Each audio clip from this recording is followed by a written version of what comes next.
Cricket इतिहास का एक ऐसा मैच जब जेंटलमैन कहे जाने वाले गेम को पूरी दुनिया के सामने बदनाम किया गया।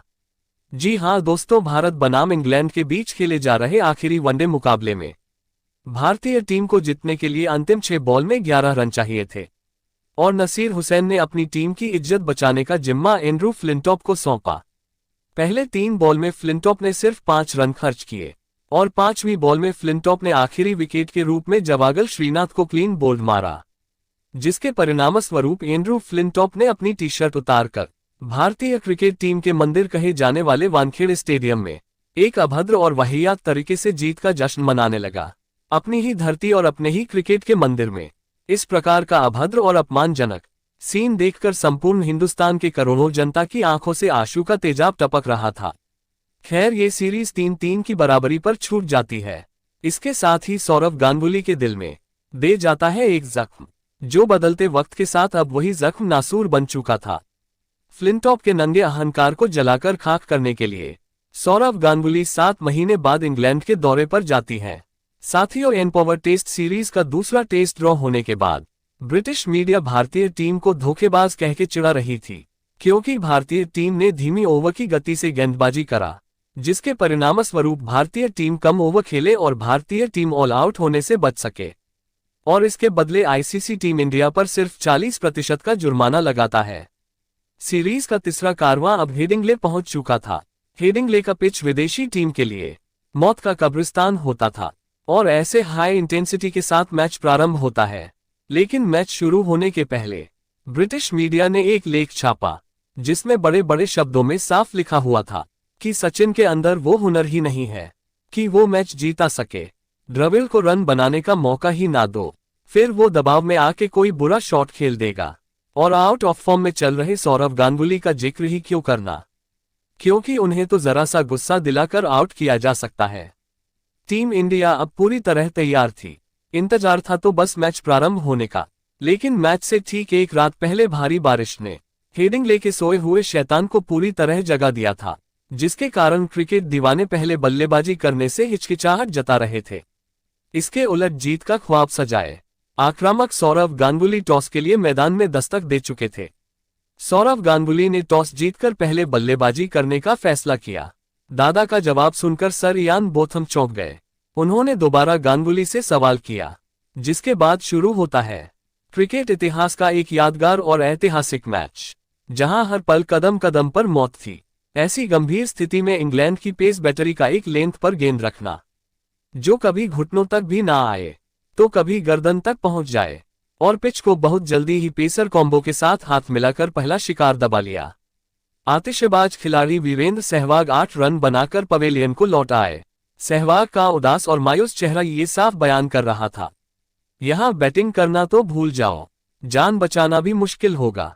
अब टीम इंडिया और क्रिकेट दीवानों की निगाहें मिस्टर भरोसेमंद राहुल द्रविड़ पर था, क्योंकि इन्हीं कंडीशन पिच पर कुछ साल पहले विश्व कप में इसी मैदान पर द्रविड़ सर्वोच्च स्कोरर थे। भारतीय बल्लेबाजी क्रम में राहुल द्रविड़ वो दीवार थे जो ओवरसीज के सबसे अव्वल दर्जे का बल्लेबाज था। अब संपूर्ण भारत के उम्मीदों का जिंदा रहने के लिए उस अटूट दीवार राहुल द्रविड़ का टिके रहना जरूरी था, और इंग्लैंड इस बात को बखूबी से जानते हुए द्रविड़ पर जोरदार पलटवार किया।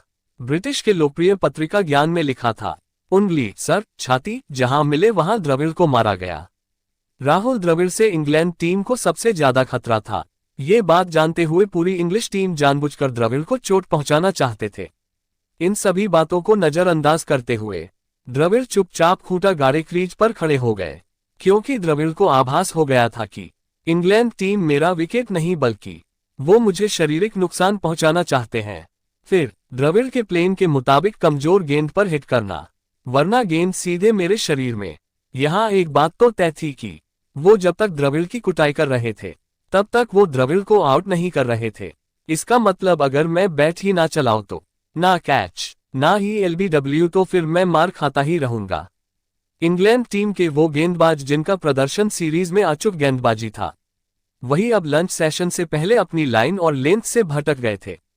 एक तरफ जहां इंग्लैंड के कोच डंकन फ्लेचर खिलाड़ियों की कमियों और खामियों को गिना रहे थे, तो दूसरी तरफ जॉन ने द्रविड़ को गाइड किया कि अगर तुम इस मौत के कब्रिस्तान जैसे पिच में सेंचुरी बना डाला तो ये तुम्हारा रिकॉर्ड इतिहास के सुनहरे पन्नों में लिखा जाएगा। लंच के बाद संजय बांगर एक चमत्कारी पारी 260 गेंदों में 68 रन बनाकर आउट हो गए। पिच इतना गिला था कि उन्हें खेलना बेहद खतरनाक था। पिच में असमान उछाल और गेंद के मूवमेंट से गेंदबाजों को काफी सहायता मिल रहा था। दिन के 5.5 घंटे खेलने के बाद दिन के अंत तक जब द्रविड़ ने 220 गेंदों में अपना शतक पूरा किया तो लिटिल मास्टर सचिन ने राहुल द्रविड़ के इस पारी को उनकी करियर की सर्वश्रेष्ठ पारी में से एक का दर्जा दिया। द्रविड़ ने अपने कौशल और दृढ़ संकल्प के बदले इस दिन के खत्म होने से पहले उन्होंने टीम का एक विकेट ही गिरने दिया और टीम का स्कोर 236 रनों तक पहुंचा दिया। शतक जड़ने के बाद भी द्रविड़, कप्तान गांगुली और कोच जॉन राइट अभी भी संतुष्ट नहीं थे, क्योंकि उनके आउट होते ही यह टीम ढह जाते दिखा है। इसलिए मैनेजमेंट यही चाहता था कि द्रविड़ जितनी देर क्रीज पर रहे उतने ही टीम के हित के लिए बेहतर रहेगा। अगले दिन सचिन के दूसरे होम ग्राउंड यॉर्कशायर में उनके प्रशंसक उनका बेसब्री से इंतजार कर रहे थे, क्योंकि सचिन बचपन में क्रिकेट प्रैक्टिस यही किया करते थे। वो बच्चा अब वर्ल्ड में फेमस हो चुका था और अब घर वापस आ गया था, जहां प्रशंसकों ने उनसे एक अच्छी पारी खेलने की उम्मीद जताई। हेडिंग्ली पिच ने भी उनका साथ जोरदार दिया। हेडिंग्ली के पिच पर हमेशा बॉल बल्लेबाज के सिर पर तांडव करता है, क्योंकि यहां यकीनन तेज बॉलर का बॉल हवा में मूव होता है और हवा में लहराती गेंद के खिलाफ भी सचिन और द्रविड़ ने कमजोर सीमा को आक्रमण किया। दिन का खेल शुरू होते ही चाय ब्रेक तक दोनों ने कुल 17 चौके मार दिया। वही इससे पहले पिछले दिन के खेल खत्म होने तक जहां सिर्फ 32 चौके आए थे। आखिरकार इंग्लिश टीम को उनके मेहनत का फल मिला जब उन्हें 148 रन पे द्रविड़ का विकेट मिला।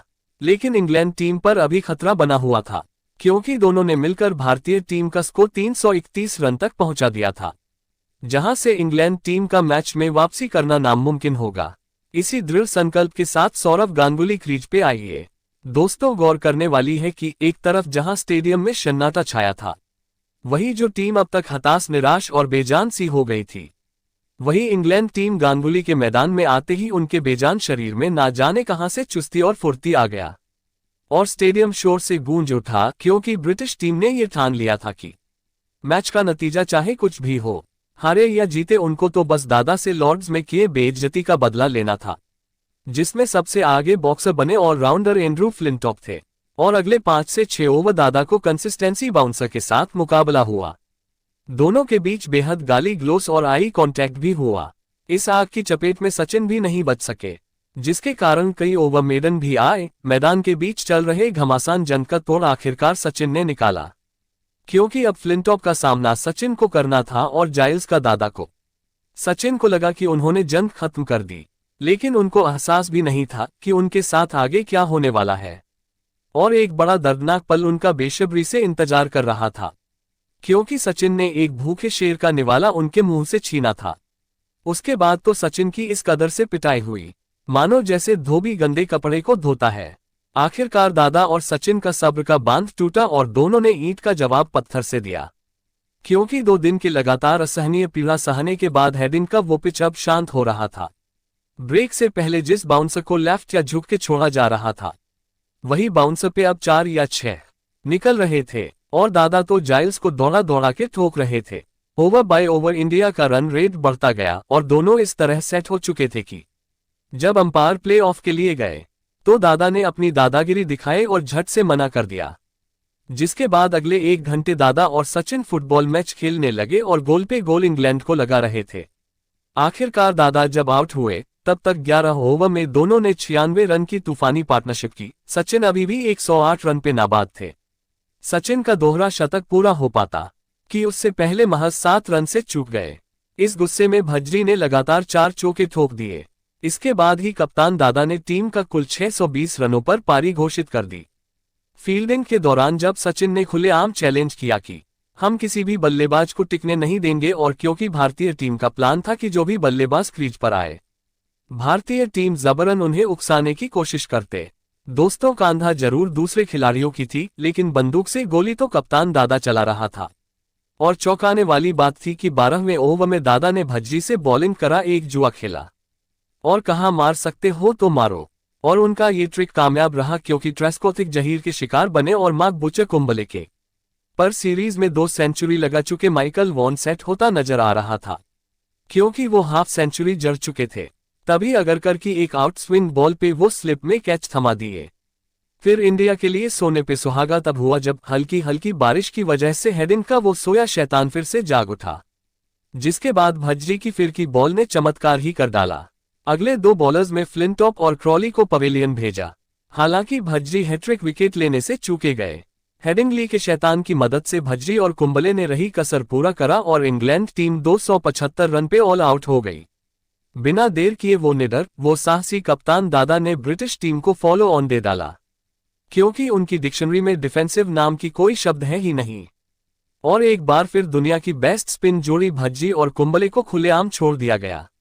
दोस्तों, शायद इसीलिए क्रिकेट को अनिश्चितताओं का खेल कहा गया है, क्योंकि दूसरी पारी में अगरकर की सटीक बॉल में माइकल वॉन गलती कर गए कि और बुच पारी को संभाल पाते, लेकिन लंच के ठीक बाद हमेकी का विकेट मिला।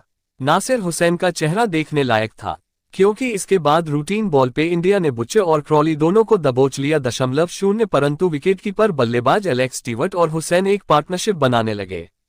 ब्रिटिश टीम का मैच जीतना असंभव था, मगर मैच बचाने का सिर्फ एक तरीका बचा था, वो था उनका अपने आप पर पूर्ण विश्वास और दृढ़ संकल्प। लेकिन ये इतना आसान नहीं था, क्योंकि उनके सामने खड़ा था जिद्दी, कर्मठ और आक्रामक कप्तान दादा, जिन्हें बस आखिरी दिन का इंतजार था। अंतिम दिन का खेल शुरू होते ही सेंचुरी लगा चुके नासिर हुसैन, अनिल कुंबले के हाथ चढ़ गया। अब आखिरी आस की किरण बचा था वो शख्स जिसने मुंबई के होटल में नॉर्मल सी डिनर पार्टी में बेमतलब के दादा पर गुस्सा था। जी हां दोस्तों, फ्लिंटॉप क्रीज पर आए। उन्हें देखते ही दादा तिलमिला उठे और गेंदबाजी जहीर खान को थमा दिया। जहीर ने फ्लिंटॉप का स्वागत एक तेज बाउंसर से किया। उसके बाद दोनों एक दूसरे से फाइट करने लगे। नतीजा ये हुआ कि फ्लिंटॉप 0 पे द्रविड़ को कैच दे दिए। इंग्लैंड की टीम दिन के सिर्फ 78 मिनट में पूरी टीम ऑल आउट होकर मुकाबला गंवा दिया। भारतीय स्पिनरों ने हेडिंग्ले की सबसे खतरनाक पेसर अटैक पिच में कुल 11 विकेट लेकर इंग्लैंड में सबसे ज्यादा मैच जीत दर्ज करा, एक पारी और 46 रन से। साथियों, इंडिया ने इंग्लैंड के हेडिंग्ली में मिशन फतेह करा। सीरीज 1-1 की बराबरी पर छूटी जाती है। दोस्तों, अगर यह वीडियो आपको पसंद आए तो कृपया इस वीडियो को लाइक, कमेंट और शेयर जरूर करें। साथ ही इस चैनल को सब्सक्राइब कर बेल आइकॉन प्रेस कर लें ताकि क्रिकेट जगत से जुड़ी हर ताज़ा खबर आप सभी तक सबसे पहले पहुंच सके।